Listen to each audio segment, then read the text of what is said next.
सभी को नमस्कार। चैनल पर आपका फिर से स्वागत है।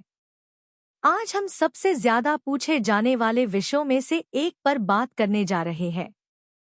35 लाख रुपए से कम के बजट में फॉरेन कंट्री में एमबीबीएस की पढ़ाई।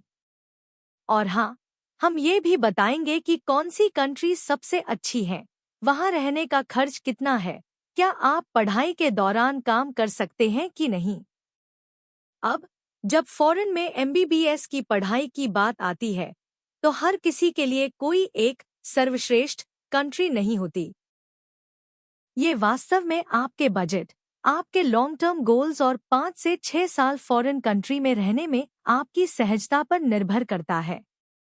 अगर आप 35 लाख रुपए से कम के बजट में एक अफोर्डेबल एमबीबीएस के ऑप्शन की तलाश में हैं, तो रशिया, फिलीपींस, किर्गिस्तान, कजाकिस्तान और जॉर्जिया जैसे कुछ बेहतरीन कंट्रीज हैं। और अगर आपका बजट थोड़ा ऊपर हो सकता है तो यूएसए, यूनाइटेड किंगडम और कनाडा बेहतरीन है। चलिए रशिया से शुरुआत करते हैं।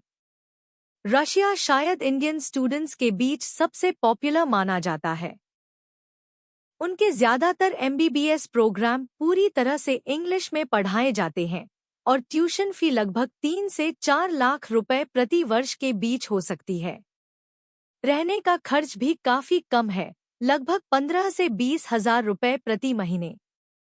यह डिग्री को एनएमसी और डब्ल्यूएचओ के द्वारा मान्यता दी गई है और आप बाद में एफएमजी या नेक्स्ट की परीक्षा के लिए इंडिया वापस आ सकते हैं।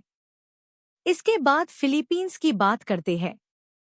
यहाँ एमबीबीएस का प्रोग्राम यूएसए की एमडी की पढ़ाई का जो पैटर्न है उसका पालन करते हैं, जो मूल रूप से एमबीबीएस के समकक्ष है।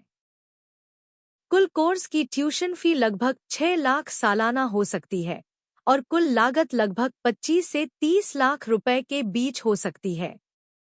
वहाँ रहना भी काफी किफायती है, लगभग 12 से 18 हजार रुपए प्रति महीने। साथ ही इंग्लिश व्यापक रूप से बोली जाती है और इंडियन स्टूडेंट्स के लिए माहौल काफी फ्रेंडली है। इसके बाद किर्गिस्तान और कजाकिस्तान के बारे में बात करते हैं। ये कंट्रीज कम ट्यूशन फी के लिए प्रख्यात है, लगभग 20 से 25 लाख रुपए कुल पढ़ाई का खर्चा हो सकता है और ये आसान एडमिशन प्रोसेस के लिए जाने जाते हैं। यहाँ आप अपनी एमबीबीएस की डिग्री इंग्लिश में प्राप्त करेंगे और रहने का खर्च सबसे कम है, लगभग 8 से 12 हजार रुपए प्रति महीने। बस एक बात का आप ध्यान रखें, जब आप यूनिवर्सिटी चुनते हैं तब आपको प्रॉपर हॉस्पिटल का एक्सपीरियंस मिले और ज़रूर चेक करें कि चुनी गई यूनिवर्सिटी के प्रोग्राम को एनएमसी की मान्यता प्राप्त हो। और अब बात करते हैं जॉर्जिया की। जॉर्जिया उन स्टूडेंट्स के बीच पसंदीदा बन रहा है जो कम बजट में यूरोपियन स्टाइल की शिक्षा चाहते हैं। यहाँ कुल लागत लगभग 30 से 35 लाख रुपए की हो सकती है। रहने का खर्च लगभग 20 से 25 हजार रुपए प्रति महीने आ सकता है और यहाँ शिक्षा की क्वालिटी बहुत अच्छी है। जॉर्जिया उन कुछ देशों में से एक है जहां आप अपनी पढ़ाई के दौरान रेसिडेंसी परमिट अप्लाई कर सकते हैं और बाद में पीआर के लिए भी अप्लाई कर सकते हैं। अब अगर हम उच्च स्तरीय देशों की बात करें जैसे कि यूएसए, यूनाइटेड किंगडम और कनाडा, तो यहाँ पढ़ाई का लेवल एक अलग ही स्तर पर है, लेकिन लागत भी उतनी ही अधिक होती है। यूएसए में एमबीबीएस को वास्तव में एमडी प्रोग्राम कहा जाता है और ये प्रोग्राम महंगा है। लेकिन अगर आप समझदारी से प्लान बनाते हैं, जैसे कि फिलीपींस या कैरिबियन में प्रीमेड से शुरुआत करना, तो आप इसे कम बजट में भी पूरा कर सकते हैं। यूनाइटेड किंगडम दुनिया की सबसे प्रतिष्ठित मेडिकल डिग्रियों में से एक प्रदान करता है। इसकी लागत लगभग 30 से 35 लाख रुपए या उससे थोड़ी ज्यादा हो सकती है और रहने का खर्च लगभग 70 से 90 हजार रुपए प्रति महीने हो सकता है। और कनाडा में 12वीं कक्षा के बाद डायरेक्ट एमबीबीएस में एडमिशन नहीं मिल सकता। पहले आपको प्री मेडिकल बैचलर करना होता है, फिर एमडी के लिए अप्लाई करना होता है। हाँ, ये महंगा जरूर है, लेकिन पीआर का अवसर और मेडिकल करियर में तरक्की बेहतरीन होती है। अब आइए कुल मिलाकर रहने के खर्च के बारे में बात करते हैं।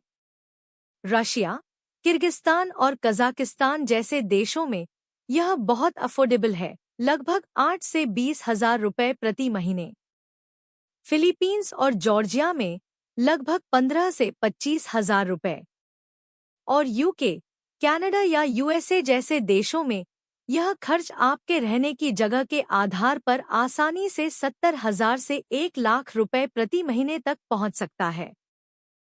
इसलिए अगर आप अपना पूरा एमबीबीएस का बजट 35 लाख रुपए से कम रखना चाहते हैं, तो आपके लिए सबसे अच्छा विकल्प रशिया, फिलीपींस, किर्गिस्तान या जॉर्जिया है। अब मुझे सबसे आम सवालों में से एक यह मिलता है कि क्या मैं अपनी पढ़ाई के दौरान लीगली काम कर सकता हूं या कर सकती हूं? चलें जवाबों को देखते हैं। रशिया में हाँ, आप वैलिड वर्क परमिट के आधार पर हफ्ते में 20 घंटे तक पार्ट टाइम काम कर सकते हैं। फिलीपींस में विदेशी छात्रों के लिए कैंपस के बाहर की नौकरियों की अनुमति नहीं है। आप केवल ऑन कैंपस या प्रशिक्षण कार्य ही कर सकते हैं। किर्गिस्तान और कजाकिस्तान में छात्र वीजा के तहत आमतौर पर पार्ट टाइम काम की अनुमति नहीं होती है।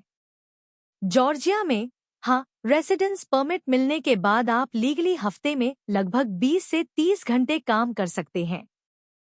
यूएसए में आप हफ्ते में 20 घंटे कैंपस में काम कर सकते हैं और बाद में कैंपस के बाहर काम करने के लिए सीपीटी या ऑप्ट के लिए अप्लाई कर सकते हैं। यूके में छात्रों को सेमेस्टर के दौरान हफ्ते में 20 घंटे काम कर सकते हैं और छुट्टियों के दौरान फुल टाइम काम करने की अनुमति है। और कनाडा में आप अपनी पढ़ाई के दौरान हफ्ते में 20 घंटे और ब्रेक के दौरान फुल टाइम काम कर सकते हैं। तो संक्षेप में कहें तो यूएसए, यूके, कनाडा, जॉर्जिया और रशिया जैसे देश पार्ट टाइम काम की अनुमति देते हैं, जबकि फिलीपींस, किर्गिस्तान और कजाकिस्तान जैसे देश ऐसा नहीं करते। लेकिन याद रखें, एमबीबीएस एक फुल टाइम डिमांडिंग प्रोग्राम है। अगर आप कानूनी तौर पर काम कर भी सकते हैं, तो भी इसे अपनी पढ़ाई पर असर न डालने दें। तो अगर मैं सब कुछ संक्षेप में बताऊं, आपका मुख्य लक्ष्य 35 लाख रुपए से कम में एक अफोर्डेबल एमबीबीएस डिग्री प्राप्त करना है, तो रशिया, फिलीपींस, किर्गिस्तान या जॉर्जिया जाए। लेकिन अगर आप करियर ग्रोथ और विदेश में बसने के बारे में सोच रहे हैं, तो यूके, यूएसए और कनाडा बेहतर ऑप्शन है, भले ही उनकी लागत ज्यादा हो। और आज के वीडियो के लिए बस इतना ही। मुझे उम्मीद है कि इससे आपको यह समझने में मदद मिली होगी कि विदेश में एमबीबीएस की पढ़ाई कहाँ करें और क्या उम्मीद करें। अगर आपको यह वीडियो मददगार लगा हो, तो लाइक, शेयर और सब्सक्राइब करना न भूलें। और अगर आप अपने बजट के हिसाब से सबसे अच्छा एमबीबीएस यूनिवर्सिटी चुनने के बारे में व्यक्तिगत मार्गदर्शन चाहते हैं, तो बस विदेश में एमबीबीएस लिखकर एक कमेंट छोड़ें या डिस्क्रिप्शन में दिए गए लिंक के माध्यम से मुझसे संपर्क करें। अगले वीडियो में मिलते हैं।